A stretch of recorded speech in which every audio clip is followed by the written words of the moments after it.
Two engines fall off a Boeing 747 just moments after takeoff from Amsterdam.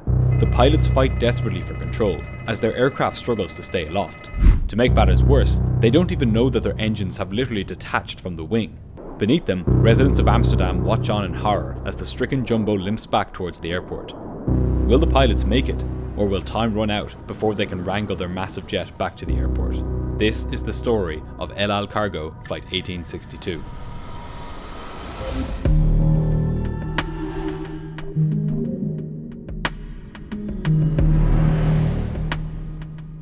The 4th of October 1992 began like any other day for Captain Yitzhak Fuchs, First Officer Arnon Ohad, and Flight Engineer Gedalia. As the three men relaxed and enjoyed the last few hours of a 20-hour layover in the Dutch city of Amsterdam, high above the Atlantic Ocean, a Boeing 747 was making its way east. The aircraft was arriving into Amsterdam from John F. Kennedy Airport in New York.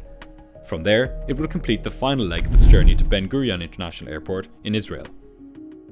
At 59 years old, Captain Fuchs was an El Al veteran. He had amassed over 25,000 flight hours, 9,000 of which were on the 747.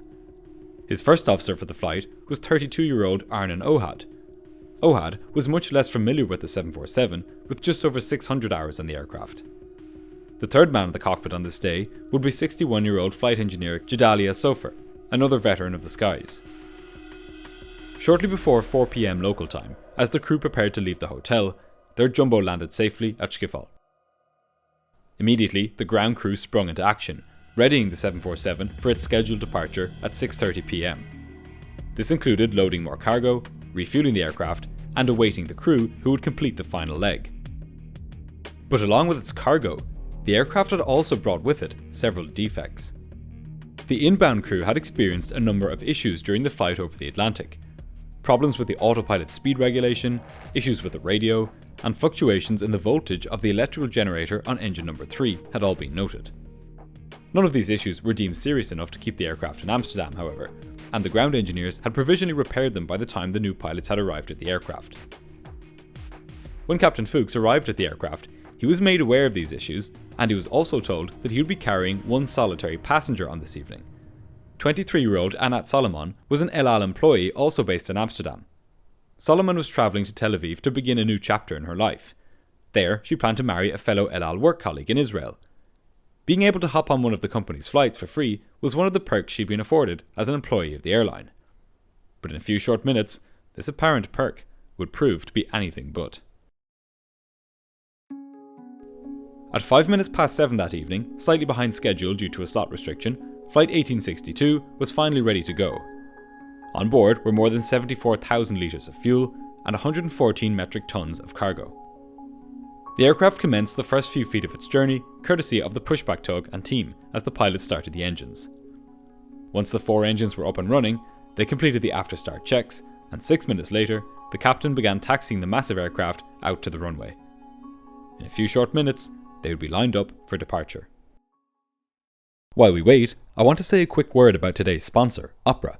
If you're like me, you probably feel that most internet browsers are pretty old-fashioned at this point. The internet is a much more dynamic place than it was even a few years ago, but web browsers like Chrome and Safari are still pretty clunky to use. That's why I use Opera. It's a new web browser that takes full advantage of what the internet is today. If this is the internet on your regular browser, this is the internet on Opera. Bonus points in the comments if you can tell which planes these cockpits are from, by the way. I love the sleek modern interface. All the apps I use are within reach on this sidebar. So let's say I've got my usual million tabs open and I hear the WhatsApp notification go off. Thanks to this sidebar, there's no need for me to go hunting for the right tab on top. I can just click WhatsApp here. In the same vein, I find the Tab Islands feature really useful. I use it to group similar tabs together. So here I have travel bookings in one group, entertainment here, and of course most importantly, Green Dot Aviation stuff here. It doesn't hurt that there's also a built-in VPN and ad blocker, which you can turn on with a single click within the browser itself. There's no need for plugins or downloads. Opera even has its own AI, called Aria, which is embedded into the browser itself. I find this really useful because whenever I have a question which would take too long to Google, I just pop open Aria and ask it. Opera has taken the modern web and seamlessly woven it into a browser. I'd highly recommend downloading it so you can see what I'm talking about for yourself. Click my link in the video description to download Opera. It's free, it's fast, and it's really easy to use. But for now, back to the video. Within a few minutes, after navigating the maze of taxiways at Schiphol Airport, Captain Fuchs lined up on the runway. He handed control over to First Officer Ohad, who would be flying the aircraft for the 4.5-hour journey. The captain would be responsible for handling the radio calls and completing the paperwork. Or at least, that was the plan. At 21 minutes past 7, the first officer pushed the 4 powerful engines to take off thrust, and the 747 began accelerating down the runway. Before long, Ohad pulled back on his control column and lifted the plane into the evening sky.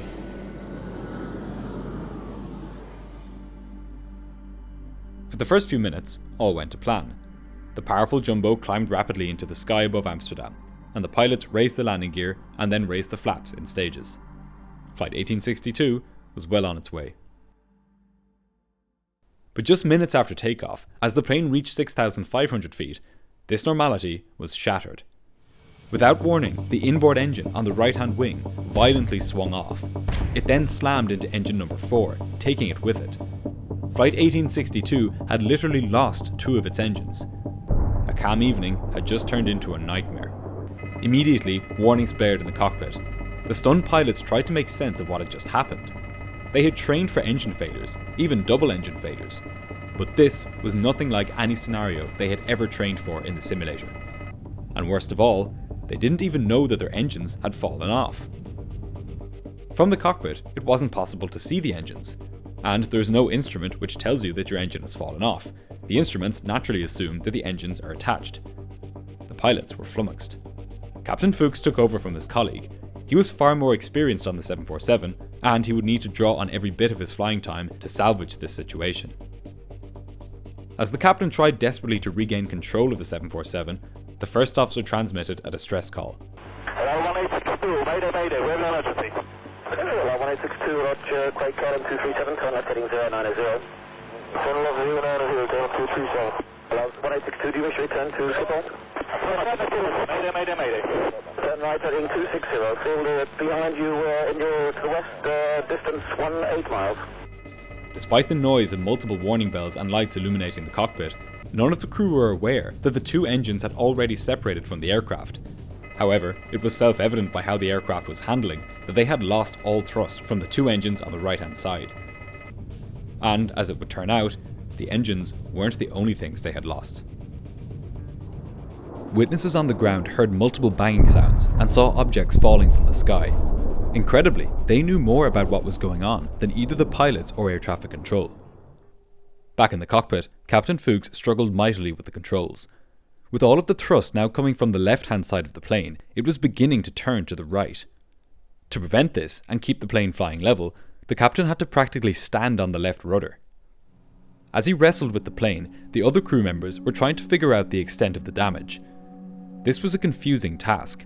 When the 2 engines departed the wing, they also ripped through numerous wiring looms, one of which was the wire bundle for the fire warning system. The logic of the system was that if both wires were damaged, it would trigger the fire warning in the cockpit. And on board Flight 1862, that's exactly what happened. Roger, we have fire on engine number 3. We have fire on engine number 3. Not only did the crew not have a fire on engine number 3, they no longer had engine number 3. Or 4. Roger, heading 270, downwind. 270, downwind. The pilots had no idea how bad their situation truly was. According to Boeing's training manual, even with the loss of 2 engines from the same wing, the 747's huge rudder alone would be enough to keep the plane level. No ailerons would be needed. But this is not what happened on this evening. We'll see why in a moment. To correct for the immense differential in thrust, the captain had to do more than just stand on the rudder. He also had to move his control column up to 60 degrees to the left. If he let the plane bank too far, it would enter a spiral dive to the right, from which it would not be able to recover. The crippled 747 gradually turned around as the pilots got it ready for landing. Their adrenaline was surging. This emergency was like nothing they had ever trained for. That's because, when the 2 engines detached, they tore open hydraulic lines near the front of the wing. As with most aircraft, in the 747, hydraulic power is used to move the flight controls, like the ailerons, which allow the plane to bank from side to side. On Flight 1862, without enough hydraulic pressure to power the ailerons on the right-hand side, it began incredibly difficult to get them to drop, and therefore to turn the plane to the left. This was only compounded by the fact that the plane now naturally wanted to bank to the right, given that it had lost both engines on that side. In other words, the plane would now only let the pilots turn in one direction. To make matters worse, the outboard aileron here was basically dead. All it could do was float freely in the low pressure airflow over the top of the wing. This floating aileron sticking up into the airflow caused extra drag, which only exacerbated the plane's tendency to yaw to the right. This explained why the captain was having such a hard time controlling the aircraft, and why he had to move his control column so much more than his training had prepared him to do. Sitting behind the pilots, the flight engineer had a front row seat to the true extent of the damage to the aircraft. From his banks of dials and indicators, he could see that the loss of two of the plane's hydraulic systems had crippled countless other aircraft systems beyond just the ailerons. The landing gear, the flaps, the rudder, brakes, spoilers, and engine reversers all relied on hydraulic pressure to operate. Each of these too was damaged or degraded in some way. This was an incredibly daunting situation. All of these systems are vital for slowing the aircraft down during its approach to the runway, and for bringing it to a stop on landing. Even if the pilots somehow did manage to get the plane lined up with the runway for a landing, and if they could manage to control it, they would have to battle with a plane that felt completely different through the controls than it normally did.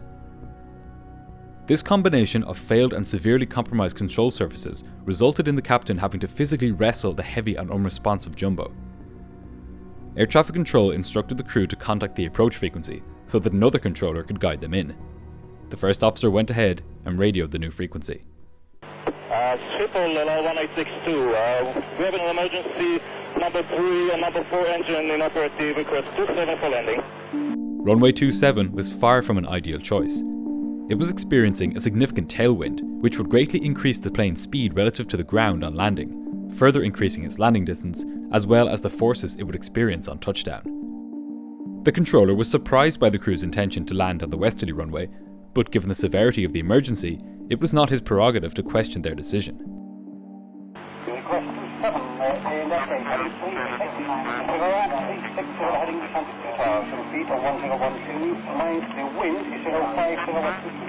The controller also highlighted that the flight was only 7 miles from the runway. That might sound like a lot, but for an aircraft, it's less than 3 minutes flying time. From their current position, the crew were way too high, way too fast, and, to top it off, the runway had a tailwind. If they were going to land there, they would need to put some distance between themselves and the runway. How many miles, final correction, how many miles, track miles you need? Track miles is the system pilots and controllers use to refer to the actual distance a plane will fly on its approach to the runway, rather than just the direct, straight line distance. We need a 12-mile final for landing. Okay, right, heading 100, right, heading 100. Heading 100. The controller came up with a plan. To give the crew the time and extra track miles needed to slow down, descend, and configure the aircraft for its final approach, the controller vectored the 747 onto an easterly heading. The plan was to then turn the aircraft a full 270 degrees to the right. Then it would line up with runway 27 for landing. The captain reduced the thrust on the 2 remaining engines in order to slow the plane down. They would need to be at a fixed speed in order to land the plane safely. But here, they encountered their next problem. As the aircraft slowed, it required more lift to keep it in the air. To create this lift, pilots used flaps to increase the surface area of the wing. Quite simply, more wing equals more lift. But when the pilots selected the first notch of flaps, they encountered a problem which, up until this point, had remained hidden. 1862, just to be sure, your engines number 3 and 4 are out? Number 3 and 4 are out, and we have problems with our flaps. Without being able to use the flaps properly, the pilots wouldn't have the luxury of slowing down for landing. This was on top of the tailwind they already had, and of course, on top of the loss of both engines on the right-hand side. The odds were truly stacked against the crew, as they limped their crippled jet back towards the airport. When the flight was 13 miles from the runway, the controller cleared it for a right turn to line up with runway 27. Hello, 1862, right, heading 270, just on the localizer, cleared for approach. Right, 270. The pilots continued their turn to the west, but without flaps to slow the plane down, their speed was way higher than normal. As a result of this, their turn was much shallower, and they ended up flying through the extended runway centerline. Their situation was fast deteriorating. Not only were they having significant problems on board the aircraft, but the flight control problems were so severe that they couldn't line up with the runway. Seeing this, air traffic control instructed them to turn further to the right in order to intercept the instrument landing system. 1862, you're about to cross delocalize. Due to your speed, continue to right turn, heading 290, heading 290. 12 track miles to go, 12 track miles to go. Roger, 290. The pilots were all too aware that their approach wasn't going to plan. Just 12 miles out now, they were tantalizingly close to the runway. But what lay ahead of them was a nearly impossible task. Still too fast and too far south of the centerline, the pilots needed to turn further to the north to get back on track.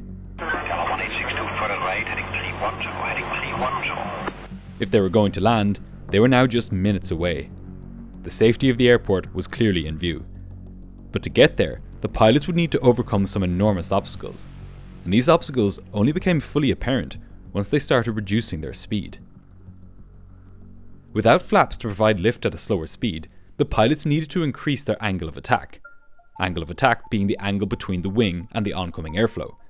The greater this angle, or in other words, the more the plane pitched up, the more lift it would create. Pitching up was the only way the pilots could fly at a low speed without using the flaps. But this pitching up had a nasty side effect. All of the airflow hitting the now exposed bottom surface of the wing caused it to slow down. The captain needed to strike a perfect balance here. He needed to slow the plane down just enough that it would be able to land, but not so much that it would stop creating lift and fall out of the sky. If the only problem the pilots had was malfunctioning flaps, the solution to this predicament would be straightforward. They could simply keep the speed higher by increasing thrust on the engines. But on this day, this solution wouldn't work. Both of the remaining engines were on one side of the aircraft. If the captain tried to increase the thrust on the engines too much, they would throw the plane onto its side. Captain Fuchs knew that he would need to draw on every bit of his experience and lots of quick thinking in order to bring this plane safely down. And even that might not be enough. As the aircraft's speed reduced further to the final approach speed, the rudder and remaining ailerons had less airflow over their surface. With less airflow, they were less able to do their jobs. It was a losing battle. Flight 1862 was now just a few thousand feet above the densely populated Dutch suburbs. At its now lower speed, the ailerons and rudder were doing an increasingly poor job of countering the asymmetric thrust from the engines on the left-hand side. As the plane got slower, it pitched up. As it pitched up, the captain increased thrust on the engines to keep it flying. As he increased thrust, the plane banked to the right. And when it did this, he had to use even more force on the controls to bank back to the left. The plane was, in effect, ratcheting itself into a corner. Residents of Amsterdam could hear the jet struggling overhead and could see its curiously bare right-hand wing as it turned. It was still 13 kilometers from the airport, or about 8 miles. Before long, the inevitable happened. The speed of the 747 had decayed so much that its control surfaces could no longer overcome the thrust asymmetry from the engines. The aircraft banked sharply to the right. Its nose pitched violently down.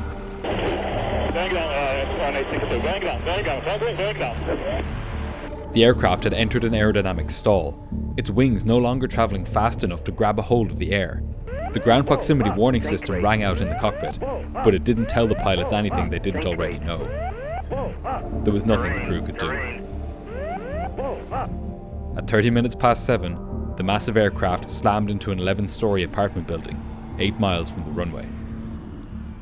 Along with the 3 crew members and their solitary passenger, 43 people on the ground were also killed. As the smoke rose from the crash site, serious questions arose about how such a disaster could even happen in the first place. How could 2 engines simply fall off the wing? When investigators dredged the 2 missing engines up from the bottom of a lake, they uncovered something shocking. The pins which connected the engine pylons to the wing and to the engine had failed due to metal fatigue. Repeated stress and vibration over hundreds of flights had caused cracks to form, which slowly grew and then joined together as Flight 1862 departed Amsterdam. Incredibly, this wasn't news to Boeing, the aircraft's manufacturer. In the 15 months before the crash, 3 pylons on airplanes operated by China Airlines, El Al and Evergreen had failed in flight, resulting in 2 fatal crashes and 1 serious accident. The US Federal Aviation Administration had issued numerous airworthiness directives about this defect, addressing multiple fatigue problems in the pylon structure, including fuse pins, lugs, and fittings. Nevertheless, new cracks and failures were discovered frequently, which cast a doubt over the ultimate strength of the structure. Ultimately, Boeing were forced to develop a stainless steel fuse pin. This new pin had a considerably improved fatigue and crack growth life. Thankfully, this improvement has made catastrophic failures such as this a thing of the past. This change came too late for the victims of Flight 1862, both in the air and on the ground. But it is a part of a long procession of safety improvements in commercial aviation, which continues to this day.